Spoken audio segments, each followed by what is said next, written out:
Assalamualaikum warahmatullahi wabarakatuh. Pada hari ini saya akan menerangkan tentang prinsip ke-9 amal lahiriah, amru bil ma'ruf dan nahi anil munkar daripada kitab Al-Arba'in fi Usul Ad-Din. Dalam prinsip ini, dalil yang pertama ialah A'udzu billahi minasyaitonir rajim. Walatakum minkum ummatun yad'una ilal khair wa ya'muruna bil ma'ruf wa yanhauna 'anil munkar wa ulaika humul muflihun. Artinya, dan hendaklah ada di antara kamu segolongan umat yang menyeru kepada kebajikan, menyuruh kepada ma'ruf dan mencegah dari yang mungkar. Merekalah orang-orang yang beruntung. Dalam ayat ini, Allah memerintahkan hamba-hambanya untuk menyeru ke arah khair, iaitu kebaikan, dan menyeru kepada kebajikan, iaitu ma'ruf. Dari sudut terjemahan bahasa Melayu, kedua-dua kalimah ini diterjemahkan sebagai kebaikan dan kebajikan. Al-khair ialah kebaikan yang umum atau fitrah.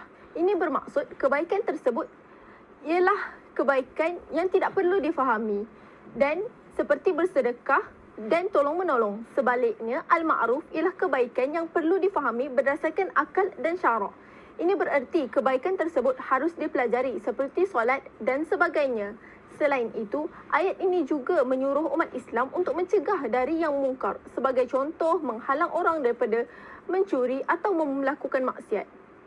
Golongan yang berbuat kedua-dua seruan Allah ini akan mendapat ganjaran dan terdiri daripada orang-orang yang beruntung. Daripada ayat ini, apa yang kita boleh ambil ialah kita hendaklah mengajak masyarakat untuk berbuat baik demi keharmonian sejagat. Selain itu, kita hendaklah sentiasa berpesan-pesan sesama kita agar masa depan terus maju. Di samping itu, kita juga hendaklah mencegah maksiat dari berlaku untuk mendapat keredaan Allah.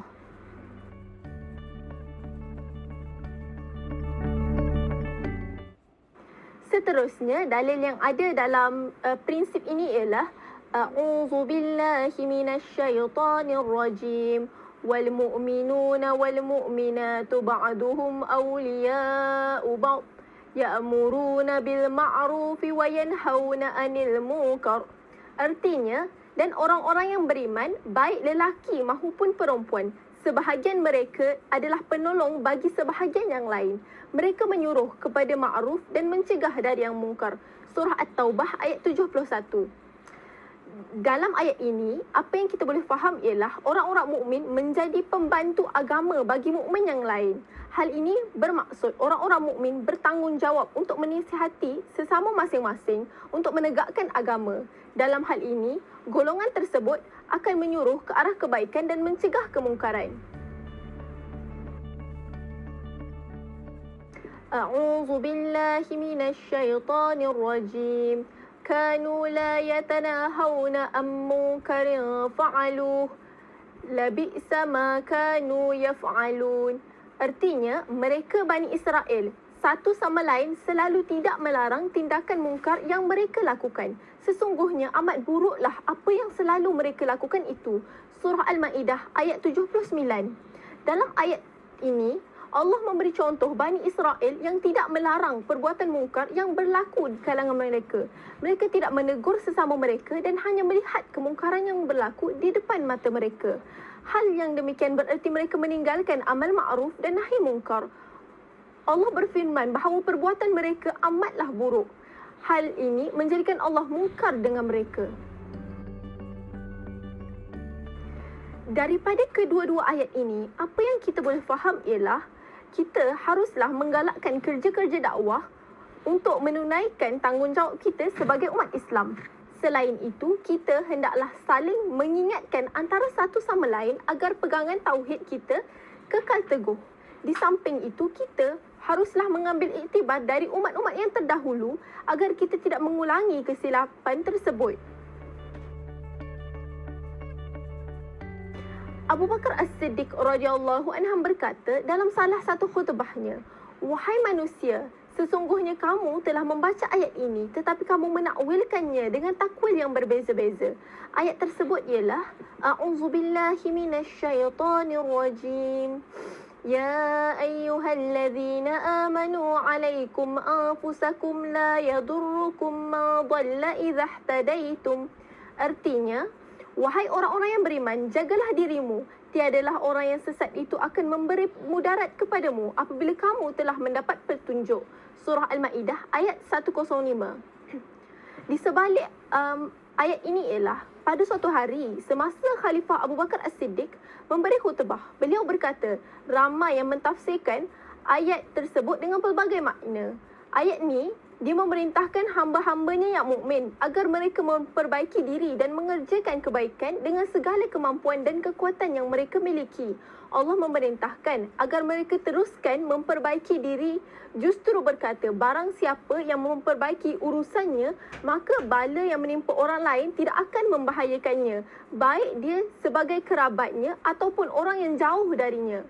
Hal yang demikian bermaksud Allah akan membalas hambanya sesuai dengan perbuatan hamba tersebut. Jika amalannya baik, maka individu tersebut akan mendapat balasan yang baik, dan sebaliknya bagi amalan yang buruk. Daripada ayat ini, apa yang kita boleh ambil ialah kita haruslah sentiasa istiqamah dalam memperbaiki diri agar sentiasa berada dalam redha Allah. Selain itu, kita juga haruslah sentiasa menjauhi perbuatan mungkar. Di samping itu, kita juga hendaklah merujuk kepada orang yang lebih arif sebelum menakwilkan sesuatu ayat agar tidak terpesong daripada jalan yang benar.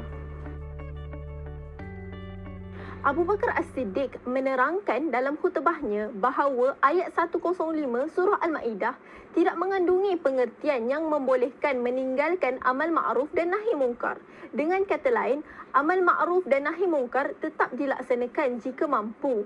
Abu Bakar As-Siddiq meneruskan khutbahnya dengan membacakan hadis Rasulullah sallallahu alaihi wasallam yang bersabda, apabila ada segolongan orang dari suatu kaum yang melakukan kemaksiatan, sementara di antara mereka ada orang yang mampu mencegah mereka tetapi dia tidak melakukannya, nescaya kemungkinan besar Allah akan meratakan azab bagi mereka lantaran kesalahan orang tadi. Daripada hadis dan ayat itu, apa yang kita boleh pelajari ialah kita hendaklah sentiasa menasihati antara satu sama lain agar dapat mengelakkan azab Allah. Di samping itu, kita juga hendaklah menggalakkan kerja-kerja dakwah agar syiar Islam lebih banyak tersebar. Di samping itu, kita juga hendaklah melaporkan kesalahan dan maksiat kepada pemimpin dan jawatan kuasa yang terlibat. Seiring dengan prinsip amal ma'ruf dan nahi mungkar, terdapat sebuah hadis daripada Aisyah radhiyallahu anha berkata bahawa Rasulullah sallallahu alaihi wasallam bersabda, pernah ditimpakan suatu azab kepada satu penduduk negeri yang berjumlah 18,000 orang, padahal perbuatan mereka adalah perbuatan para nabi. Para sahabat bertanya, wahai Rasulullah, mengapa hal itu boleh terjadi? Baginda menjawab, mereka tidak marah kerana Allah, tidak menyeru kepada yang makruf dan tidak mencegah perbuatan yang mungkar. Hadis tersebut bererti Allah akan menimpakan azab kepada sesuatu kaum yang tidak menyeru kepada kebaikan dan mencegah perbuatan maksiat meskipun kaum tersebut beramal dengan amalan yang soleh. Hal yang dikatakan demikian menunjukkan bahawa menyeru kepada kebaikan dan mencegah kemungkaran merupakan satu kewajipan yang perlu dilaksanakan dan tidak boleh ditukar ganti dengan amalan yang lain. Tambahan pula, jumlah orang mukmin yang ramai tidak bermaksud mereka bebas dari menunaikan tanggungjawab untuk melaksanakan amal ma'ruf dan nahi mungkar.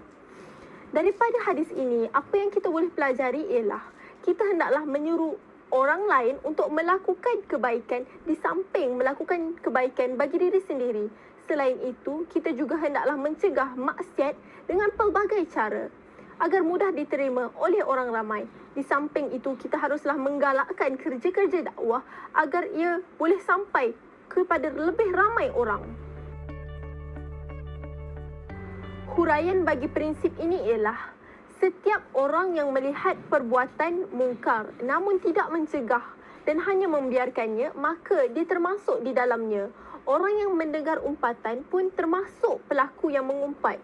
Ini berlaku untuk semua perbuatan maksiat, termasuk juga bergaul dengan orang yang memakai sutera, yang memakai cincin dari emas dan yang duduk beralaskan sutera. termasuk juga duduk di dalam rumah atau permandian yang dindingnya terdapat gambar atau terdapat perabot yang diperbuat dari emas atau perak, atau duduk di dalam masjid yang orang-orangnya solat dengan buruk dan tidak menyempurnakan sujud dan rukuk dan duduknya. Dalam hal ini, apa yang kita boleh faham ialah setiap individu yang menyaksikan perbuatan maksiat tetapi tidak mencegahnya termasuk dalam golongan yang melakukan maksiat tersebut.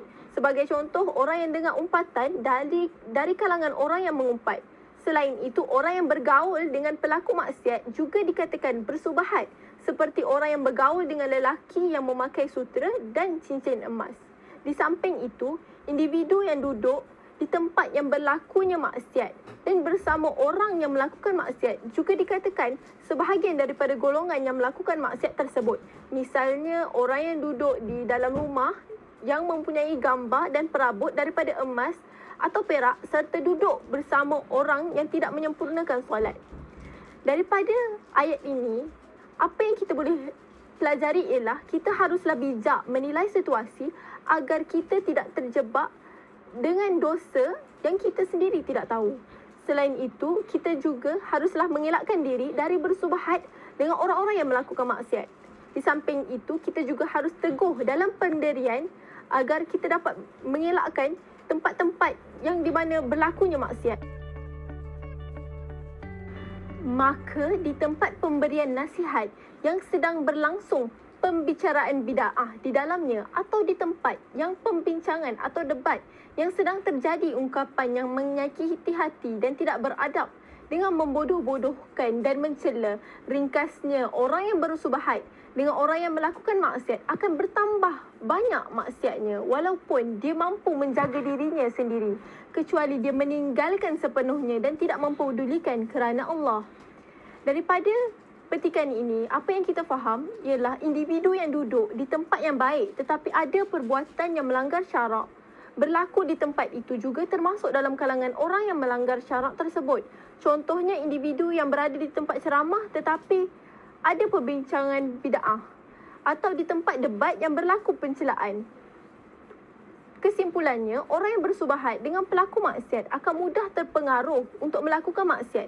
Mereka juga akan terus bertambah dosa kerana bersubahat dengan pelaku maksiat. Situasi ini melainkan individu berkenaan meninggalkan kerjasama terhadap maksiat sepenuhnya kerana Allah. Daripada petikan ini, apa yang kita boleh pelajari ialah kita haruslah bijak menilai situasi dan tempat agar tidak terjebak dengan perkara mungkar yang berlaku di tempat tersebut. Kita hendaklah mengelakkan diri dari bersubahat dengan perkara mungkar agar keimanan diri kita terpelihara. Selain itu, kita juga wajarlah teguh dalam berpendirian agar tidak mudah terpengaruh dengan pengaruh yang buruk. Sambungan bagi penerangan prinsip amal ma'ruf nahi mungkar ialah sesungguhnya kepertanggungjawaban boleh gugur kerana dua perkara. Pertama, apabila dia tahu bahawa dia mencegahnya, orang tersebut tidak akan menghiraukannya dan tidak akan meninggalkan perbuatan mungkarnya. Bahkan orang itu akan memandang dengan pandangan yang melecehkan. Inilah yang umum terjadi pada tindakan-tindakan kemungkaran yang dilakukan oleh para ahli fikih dan orang yang menganggap dirinya sebagai ahli agama. Maka di sinilah dibolehkannya berdiam diri. Akan tetapi lebih disukai apabila dia melarang dengan kata-kata sebagai usaha menampakkan syiar Islam, iaitu manakala dia tidak boleh mencegah selain dengan kata-kata.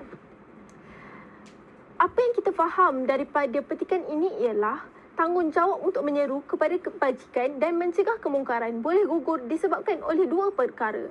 Pertama sekali, tanggungjawab tersebut akan gugur jika dia tahu perbuatan mencegahnya akan tidak dihiraukan oleh pelaku maksiat. Tambahan pula, jika pelaku tersebut tidak akan meninggalkan perbuatan mungkar, malahan meremehkan teguran tersebut.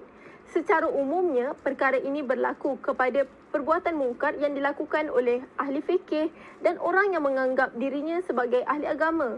Dalam situasi ini, individu dibolehkan untuk mendiamkan diri. Walau bagaimanapun, adalah lebih baik jika dia melarang dengan kata-kata sebagai usaha mempamerkan syiar Islam jika dia tidak mampu dengan cara lain. Okey, apa pengajaran yang kita boleh ambil daripada ayat ini ialah Kita haruslah bijak dalam menilai situasi dan membuat keputusan agar tidak mendapat dosa kerana meninggalkan kewajipan agama. Selain itu, kita hendaklah menerima teguran yang diberikan tanpa mengira latar belakang orang yang menegur, tetapi menilai perkara yang ditegur agar dapat sentiasa memperbetulkan diri. Di samping itu, kita wajarlah bijak dalam mencegah kemungkaran agar mudah diterima oleh orang ramai. Dia juga mestilah menghindar dari tempat-tempat tersebut. Tidaklah boleh menyaksikan maksiat dengan keadaan bebas. Sesiapa saja yang duduk di tempat orang minum-minum bermabukan, maka dia fasik walaupun dia tidak minum-minum. Sesiapa sahaja yang duduk bersama pengumpat, pemakai sutera dan pemakan riba atau makanan haram, maka dia menjadi orang fasik. Oleh kerana itu, hindarilah tempat-tempat itu. Apa yang kita faham daripada petikan ini ialah individu tersebut mestilah menjauhi tempat-tempat yang berlaku maksiat. Dia tidak boleh duduk untuk menyaksikan maksiat dengan keadaan bebas. Sesiapa yang duduk di tempat yang bermabukan, maka dia fasik walaupun dia tidak meminum arak. Selanjutnya, sesiapa yang duduk bersama pengumpat, pemakai sutera dan pemakan riba atau makanan haram, maka dia tergolong dalam kalangan orang fasik. Oleh yang demikian, jauhilah tempat-tempat tersebut. Apa yang kita faham dalam petikan ini ialah kita haruslah menjauhi tempat-tempat maksiat agar tidak tergolong dalam kalangan orang fasik. Selain itu, kita hendaklah menilai tempat dan individu sekeliling tempat tersebut agar keimanan diri sentiasa terpelihara. Kita wajarlah mendalami ilmu agama agar dapat membuat keputusan yang baik dalam menilai persekitaran diri. Kedua, seseorang tahu bahawa dia mampu mencegah kemungkaran. Misalnya, melihat gelas yang berisi minuman keras lalu dia melemparkannya sehingga pecahlah gelas tersebut. Dia boleh merampas peralatan yang membuat lalai dari tangan seseorang dan membantingkannya ke tanah. Tetapi dia tahu bahawa dia boleh dipukul atau akan tertimpa hal yang tidak disenanginya, musibah. Maka di sinilah lebih disukai dia tetap menjalankan amal ma'ruf dan nahi mungkar. Daripada petikan ini, apa yang kita faham ialah tanggungjawab untuk menyeru kepada kebajikan dan mencegah kepada kemungkaran boleh gugur jika seseorang itu tahu bahawa dia mampu mencegah kemungkaran, tetapi dia tahu ada kemungkinan dia dipukul atau ditimpa musibah. Sebagai contoh, seseorang yang melihat gelas yang berisi arak, lalu dia melemparkan gelas tersebut, atau seseorang yang merampas benda yang menghayalkan seperti dadah dan membalingkannya ke tanah, sedangkan dia tahu dia mungkin ditimpa musibah. Dalam hal ini adalah lebih baik jika dia tetap menjalankan amal ma'ruf dan nahi mungkar. Daripada ayat ini, apa yang kita boleh teladani ialah kita haruslah menjaga keselamatan diri agar dapat terus beribadat kepada Allah Subhanahu Wa Taala. Kita juga hendaklah bertungkus lumus dalam mencegah kemungkaran agar syiar Islam dapat ditegakkan.